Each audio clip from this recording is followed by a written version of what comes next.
बिस्मिल्लाहिर्रहमानिर्रहीम। अस्सलाम वालेकुम। होता है शब और रोज़ तमाशा मेरे आगे। मैं हूँ अयाज़ अकबर यूसुफ़ज़ई और आप देख रहे हैं तमाशा। नाज़रीन, इस वक्त जो जिस तरह सियासी माहौल गर्म है, वहाँ पर चेयरमैन तहरीक इंसाफ इमरान खान जो हैं वो कई जलसों में बात करते हैं न्यूट्रल्स की, इस्टेब्लिशमेंट की, चौकीदारों की, मुख्तलिफ़ किस्म के नामों से उनको पुकारा जाता है। और एक थ्योरी या एक बात ये भी हो रही है कि आर्मी चीफ़ के हवाले से कि आर्मी चीफ़ कौन होगा, जनरल बाजवा को एक्सटेंशन मिल रही है कि नहीं मिल रही। इस हवाले से हमने आज आपको एक बड़ी अहम खबर देनी है। नाज़रीन, आप जैसे कल भी हमने बताया था कि army chief general Qamar Javed Bajwa साहब इस वक्त बड़े अहम अमेरिका के दौरे पर हैं और वहाँ पर मुख्तलिफ़ लोगों से मुलाकातें भी हो रही हैं।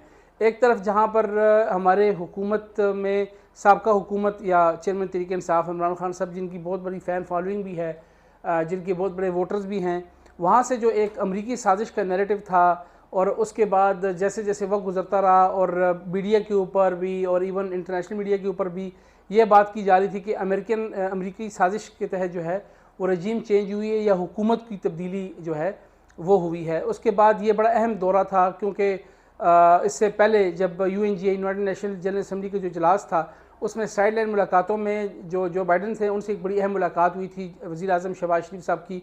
और उसके बाद काफ़ी अरसे बाद, क्योंकि जब जो बाइडन आए थे उस वक्त तक इमरान खान साहब से ना तो उनकी कोई टेलीफोनिक गुफ्तगू हुई थी और ना ही कोई मुलाकात हुई थी। काफ़ी उसके हवाले से काफ़ी गुफ्तगू हुई कि खान साहब उनसे मिलना चाहते हैं, खान साहब का वो फ़ोन नहीं उठा रहे, मुख्तलिफ़ किस्म की जो आपको पता सियासी स्टेटमेंट्स आती रही सामने।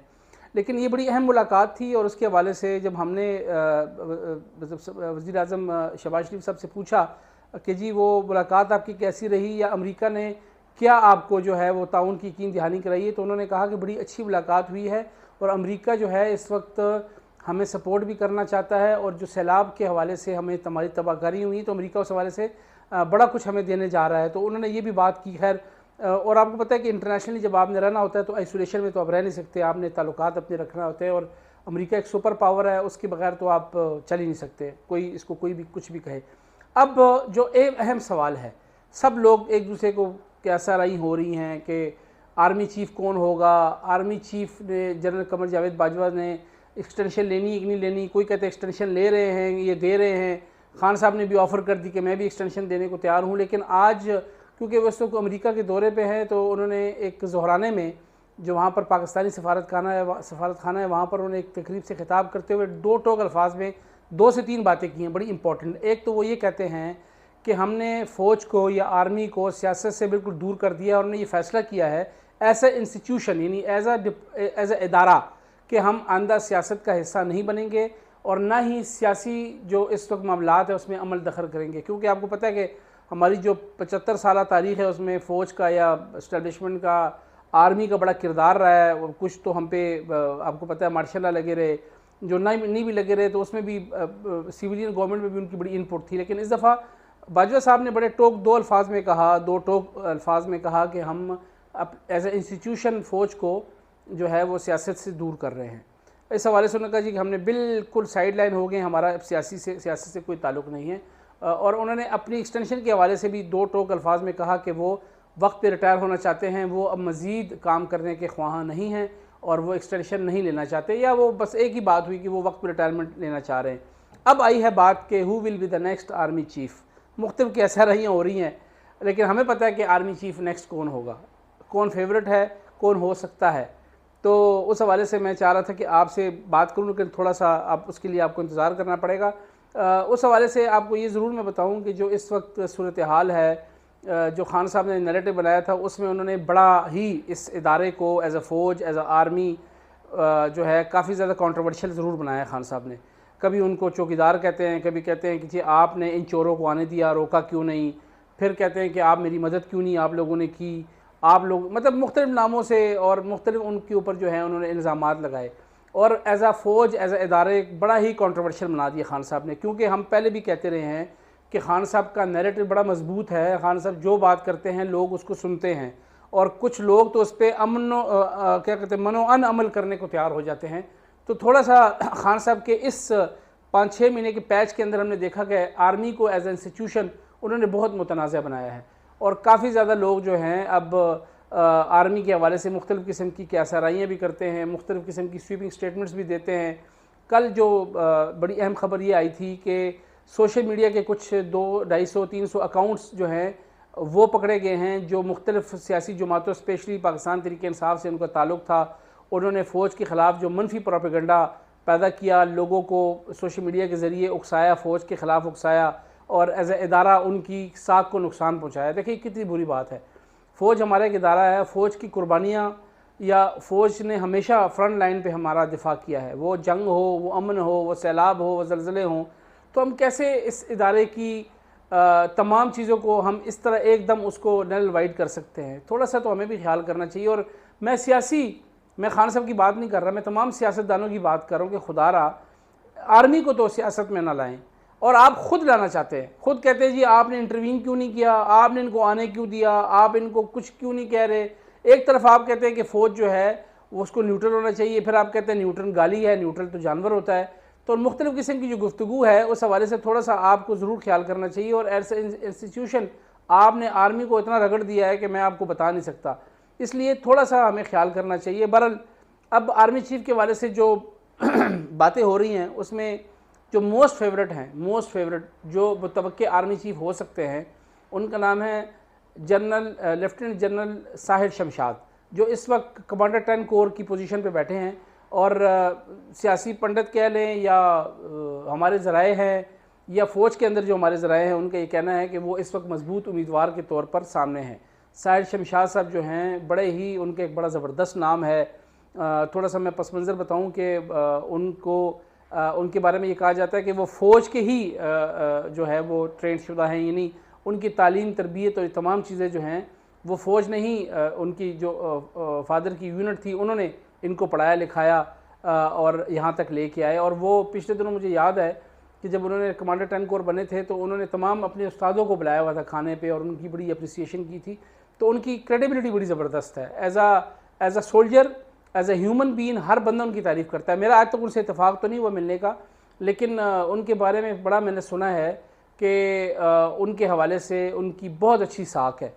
और एज़ अ सोल्जर और एज़ अ प्रोफेशनली मुझे बल्कि कोई एक दोस्त बता रहा था कि जब वो GOC बनू थे तो उन्होंने कहा कि वो दोस्त का नाम मैं नहीं बता सकता, उन्होंने कहा हम जाया करते थे उनके पास शाम को, तो उनके पास इतनी नॉलेज थी ये एयरक्राफ्ट के हवाले से, ये दूसरे वेपन्स के हवाले से। तो उनकी जो सबसे बड़ी हॉबी है वो रीडिंग बड़ी करते हैं, वो चीज़ों के बारे में उनको अबूर बड़ा है और वो एक ट्रू सोल्जर की तौर पर जो है वो आर्मी में उनका नाम है।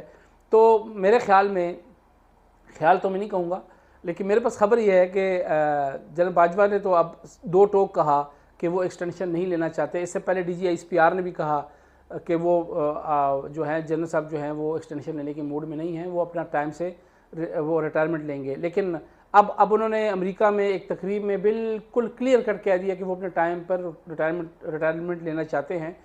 तो अब उसके बाद आर्मी चीफ़ की दौड़ जो है उसके हवाले से जो है अब बातें सामने आएंगी कि आर्मी चीफ़ कौन होगा। बिल्कुल हमने आपको बताया कि जनरल साहिर शमशाद साहब जो हैं उनका नाम जो है वो बड़ा फेवरेट करार दिया जा रहा है कि वो हो सकते हैं। जनरल फैज़ का नाम भी ज़रूर शामिल होगा, वो भी इस दौड़ का हिस्सा है। जनरल आसिम मुनीर के बारे में कहते हैं कि जब जनरल बाजवा साहब की रिटायरमेंट का वक्त होगा उससे 2 दिन पहले जनरल आसिम मुनीर साहब या 3 दिन पहले या चंद दिन पहले वो रिटायर हो जाएंगे, तो वो इस दौड़ में नज़र नहीं आते।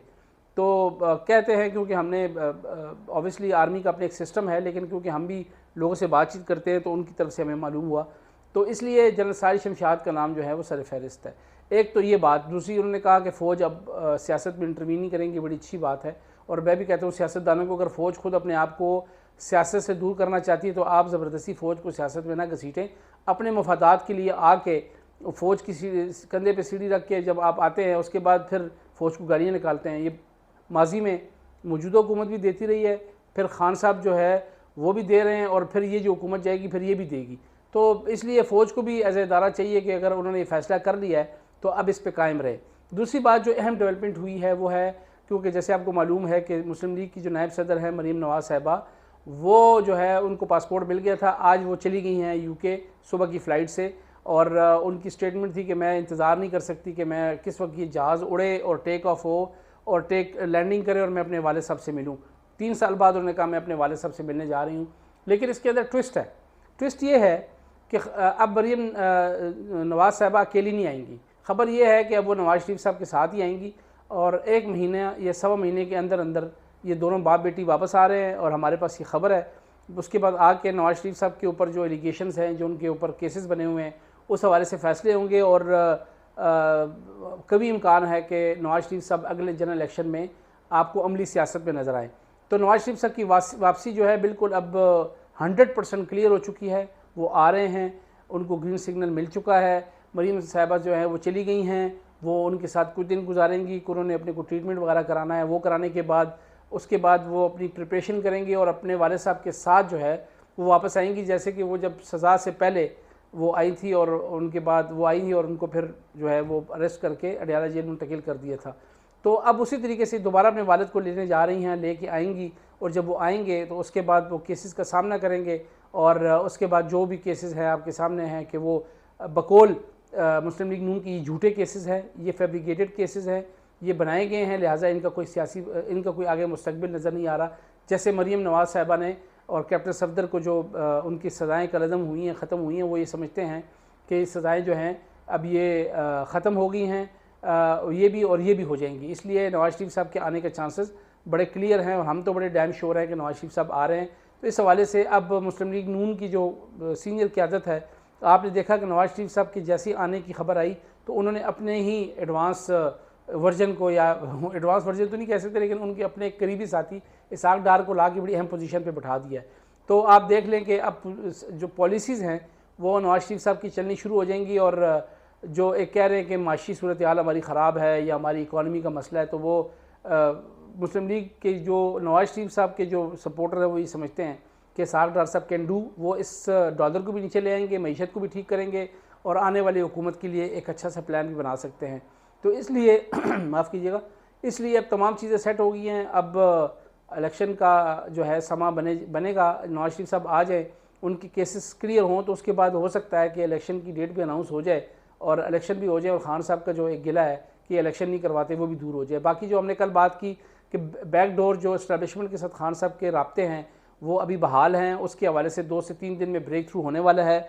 कभी इम्कान यही है कि इनकी डील हो जाएगी या कोई ऐसा डेट, ऐसी कोई चीज़ सॉलिड उनको बता दी जाएगी कि जिस पर वो थोड़ा सा अपना बाकी सियासी हंगामे तो शुरू करेंगे, लेकिन ये जो इस्लामाबाद वाली चढ़ाई है और इस किस्म की जो स्टेटमेंट है और इदारों के बारे में हो सकता है खान साहब थोड़ा सा पीछे आ जाए।